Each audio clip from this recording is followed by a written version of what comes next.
पागल हाथी मुंशी प्रेमचंद। मोती राजा साहब की खास सवारी का हाथी यूं तो वह बहुत सीधा और समझदार था, पर कभी कभी उसका मिजाज गर्म हो जाता था और वह आपे में न रहता था। उस हालत में उसे किसी बात की सुधि न रहती थी, महावत का दबाव भी न मानता था।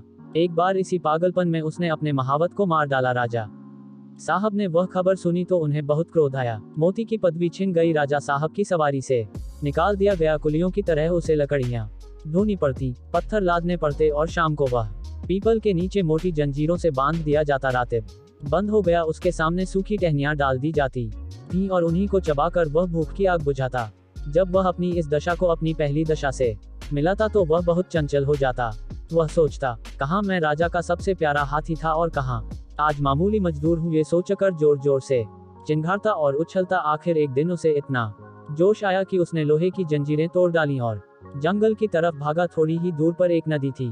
मोती पहले उस नदी में जाकर खूब नहाया, तब वहां से जंगल की ओर चला। इधर राजा साहब के आदमी उसे पकड़ने के लिए दौड़े, मगर मारे डर के कोई उसके पास जा न सका। जंगल का जानवर जंगल ही में चला गया। जंगल में पहुंचकर अपने साथियों को ढूंढने लगा। वह कुछ दूर और आगे बढ़ा तो हाथियों ने जब उसके गले में रस्सी और पांव में टूटी जंजीर देखी तो उसे मुंह फेर लिया। उसकी बात तक न पूछी। उनका शायद मतलब था कि तुम गुलाम तो थे ही, अब नमकहराम गुलाम हो।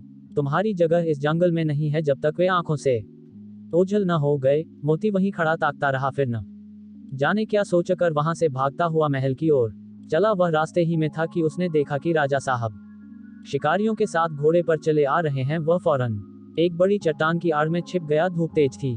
राजा साहब जरा दम लेने को घोड़े से उतरे। अचानक मोती आड़ से निकल पड़ा और गरजता हुआ राजा साहब की ओर दौड़ा। राजा साहब घबराकर भागे और एक छोटी झोंपड़ी में घुस गए। जरा देर बाद मोती भी पहुंचा। उसने राजा साहब को अंदर घुसते देख लिया था। पहले तो उसने अपनी सूनर से ऊपर का छप्पर गिरा दिया, फिर उसे पैरों से रौंदकर चूर चूर कर डाला।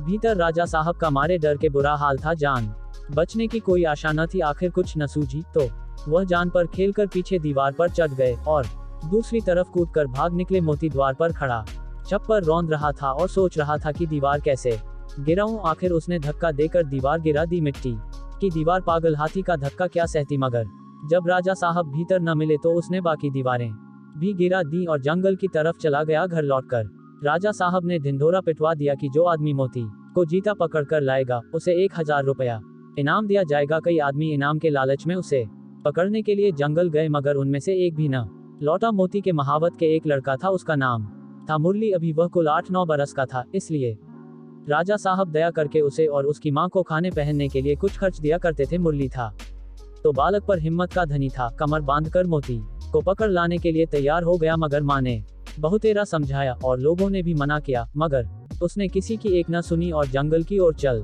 दिया। जंगल में गौर से इधर उधर देखने लगा। आखिर उसने देखा कि मोती सिर झुकाए उसी पेड़ की ओर चला आ रहा है। उसकी चाल से ऐसा मालूम होता था कि उसका मिजाज ठंडा हो गया है। ज्यों ही मोती उस पेड़ के नीचे आया, उसने पेड़ के ऊपर से पुचकारा, मोती। मोती इस आवाज को पहचानता था, वहीं रुक गया और सिर उठाकर ऊपर की ओर देखने लगा।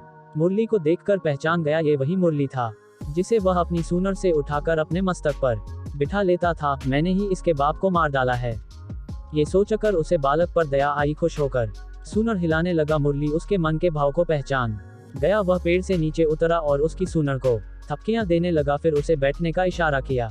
मोती बैठा नहीं। मुरली को अपनी सूनर से उठाकर पहले ही की तरह अपने मस्तक पर बिठा लिया और राजमहल की ओर चला। मुरली जब मोती को लिए हुए राजमहल के द्वार पर पहुंचा तो सबने दांतों उंगली दबाई, फिर भी किसी की हिम्मत न होती थी कि मोती के पास जाए। मुरली ने चिल्लाकर कहा, डरो मत, मोती बिल्कुल सीधा हो गया है, अब वह किसी से न बोलेगा। राजा साहब भी डरते डरते मोती के सामने आए। उन्हें कितना अचंभा हुआ कि वही पागल मोती अब गाय की तरह सीधा हो गया है। उन्होंने मुरली को 1000 रुपया इनाम तो दिया ही, उसे अपना खास महावत बना लिया और मोती फिर राजा साहब का सबसे प्यारा हाथी बन गया। फ्रेंड्स, आपको मुंशी प्रेमचंद की बाल कहानियां कैसी लगी, आप अपने कमेंट्स के द्वारा हमें अवश्य बताएं। जंगल स्टोरीज मुंशी प्रेमचंद इन हिंदी पसंद आने पर लाइक और शेयर करें।